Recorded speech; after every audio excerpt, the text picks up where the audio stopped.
بسم اللہ الرحمن الرحیم۔ السلام علیکم۔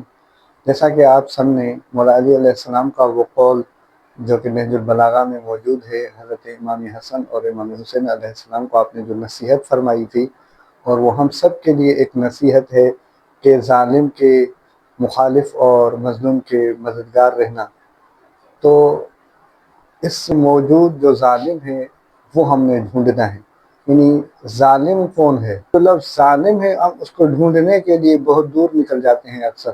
تو سب سے پہلے جب ہم ظالم کی تلاش شروع کریں تو اپنے نفس، اپنے وجود کے اندر سے شروع کریں۔ ہم اپنے اندر جھانک کے دیکھیں کہ کہیں ہم خود ظالم تو نہیں ہیں۔